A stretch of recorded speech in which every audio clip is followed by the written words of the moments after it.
Sir আজকে মূল কারণ হয়েছে আমরা জেআরবিটি গ্রুপ ডির যেই আমরা এই মৌখিক পরীক্ষা এবং ইন্টারভিউ আমরা যারা কমপ্লিট হয়েছে এই প্রসেসিংটা আজকে 2020 থেকে চালু হয়েছে আর আজকে 2024-এর প্রায় শেষের পথে।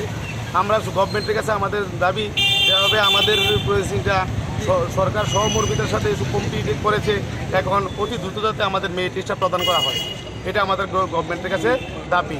যাতে এই মাসের 15 তারিখের ভিতরে আমাদের মেরিট লিস্টটা গ্রুপ ডি এর প্রকাশ করা হয় এবং যাতে সাথে ওয়েটিং লিস্ট প্রকাশ করা হয়।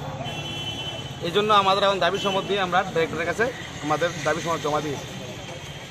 কতজন আপনারা ছিলেন? আমরা এখানে প্রায় 50-60 জনের মতো আজকে এসেছি।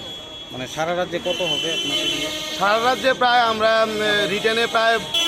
রিটেনের দিকে প্রায় 16,000 সামথিং, প্রায় বাইবাতে মনে হয় সম্ভবত 12,000-এর মতো আমরা বাইবা দিয়েছি।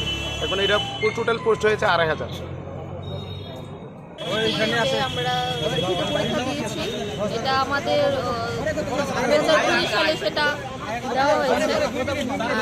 সেটা 4 বছর অতিক্রান্ত হয়ে গেছে আমাদের এই পরীক্ষা দেওয়া হয়েছে।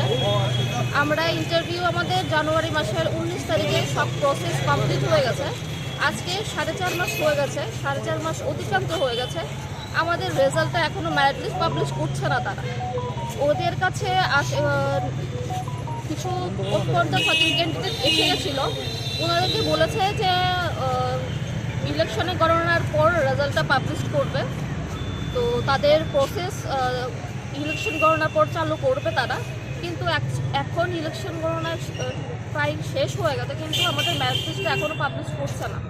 তো ওনাদের কাছে আমাদের দাবি যে খুব তাড়াতাড়ি রিসেন্ট কিছুদিনের মধ্যে আমাদের মেরিট লিস্টটা পাবলিশ করার জন্য ওনাদের কাছে আমাদের দাবি রয়েছে। আর আমার মাননীয় যে মুখ্যমন্ত্রী আছে ওনার কাছে ওনার নিকটও আমার এটাই রিকোয়েস্ট যে আমাদের